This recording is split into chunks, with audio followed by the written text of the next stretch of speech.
وصلی اللہ علی سیدنا محمد وآلہ الطیبین الطاہرین الحمدللہ الذی جعلنا من المتمسکین بولایت علی بن ابی طالب علیہ السلام۔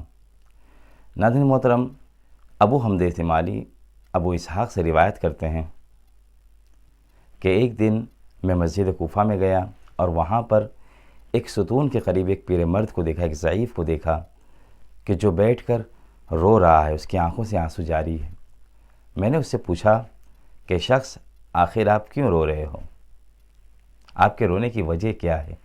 اس شخص نے کہا کہ میں نے 100 سال زندگی گزاری اور اس 100 سال میں نے صرف ایک دن میں 2 گھنٹے اور ایک رات میں 2 گھنٹے عدالت کو دیکھا، اور میں نے اپنی پوری زندگی میں عدالت کو کبھی نہیں دیکھا۔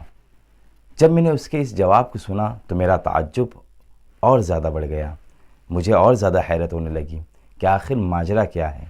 تو اس شخص نے کہا کہ میں ایک یہودی تھا، ایک تاجر تھا، اور کوفے میں کچھ دن پہلے تجارت کی غرض سے کچھ گندم لے کر یہاں پر آیا تھا، لیکن اتفاق سے یہ ہوا کہ میری سواری اور میرا وہ بار دونوں کے دونوں گم ہو گئے۔ میں بہت پریشان اور حیران تھا، اس لیے کہ میرے پاس اس کے سوا کچھ نہ تھا۔ اس وقت میں حارث حمدانی کی قیامگاہ کی طرف تھا، لہٰذا میں نے جب اپنی مشکل کو حارث حمدانی کو بیان کیا تو حارث حمدانی میرا ہاتھ پکڑ کر مولائے کائنات کی خدمت میں لے کر آیا۔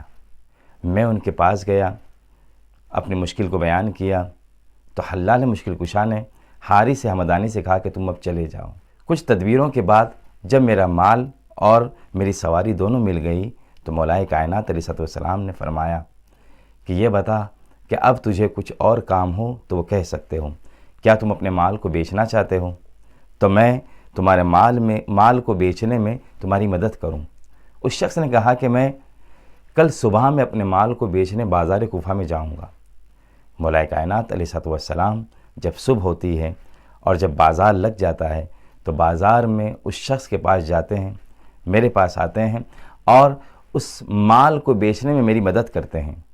کہتے ہیں کہ شخص اگر تو چاہے تو مال بیچ اور پیسہ میں جمع کروں، اگر تو یہ چاہے کہ تو پیسہ جمع کر اور میں مال کو لوگوں کو دوں۔ اس شخص نے کہا کہ ٹھیک ہے، آپ پیسہ جمع کریے اور میں مال کو بیچتا ہوں۔ وہ ضعیف کہتا ہے کہ جب میرا سارا مال بک جاتا ہے تو مولائے کائنات علیہ السلام مجھ سے پھر پوچھتے ہیں کہ یہ بتا اب تیری کوئی اور حاجت ہے، کیا تجھے کوئی اور ضرورت ہے؟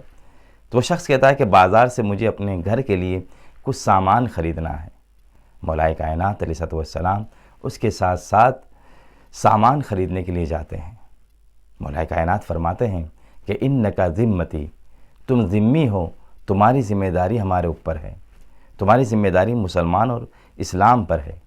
ناظرین محترم، یہاں پر میں ٹھہر کر ایک بات عرض کرنا چاہتا ہوں کہ مولائے کائنات علیہ السلام اس یہودی کے ساتھ اس طرح سے پیش آتے ہیں، اس کی مشکلات، اس کی پریشانیوں کو دور کرنے کے لیے یہ ساری تدبیریں کرتے ہیں۔ لیکن انصاف سے بتائیے، کیا یہ جذبہ ہم مسلمانوں میں پایا جاتا ہے؟ کیا ہم نے کبھی سوچا کہ ہمارے رشتہ داروں میں، ہمارے خاندان والوں میں، ہمارے پڑوسیوں میں کیا مشکلات اور کیا پریشانیاں ہیں؟ کیا کبھی ہم نے ان کے دکھ درد کو آپس میں بانٹا ہے؟ ہرگز نہیں۔ لہٰذا ہمیں کوشش کرنا چاہیے کہ مولائے کائنات علیہ السلام کہ جن کی سیرت، جن کا کردار ہمارے لیے ایک ہدایت کا سبب ہے، ہمیں اس آئیڈیل کو ہم کو ان کے کردار کو اپنانا چاہیے، اور ہمیں بھی اپنے رشتہ داروں کی، اپنے پڑوسیوں کی، اپنے چاہنے والوں کی، مولائے کائنات کے چاہنے والوں کی مشکلات، ان کی پریشانیوں کو، ان کے دکھ درد کو بانٹنا بھی چاہیے اور اسے دور کرنے کی کوشش بھی کرنا چاہیے۔ یہ ضعیف شخص کہتا ہے کہ جب سارا مال میرا بک گیا اور میں اپنے گھر کے لیے جو سامان کی ضرورت تھی وہ خرید چکا، تو مولائے کائنات سے جب میں رخصت ہونے لگا تو ایک مرتبہ مولائے کائنات کے اس کردار کو دیکھ کر میرے دل میں ایک نرمی پیدا ہوئی، اور میں نے کہا اشہد ان لا الہ الا اللہ، اشہد ان محمدا عبدہ ورسولہ، واشہد انک عالم بہا وخلیفۃ رسول اللہ۔ میں نے فوراً اپنی زبان پر کلمہ شہادتین جاری کیا، مولائے کائنات کے خلیفہ ہونے کا اعتراف کیا، اور میں مسلمان ہو گیا۔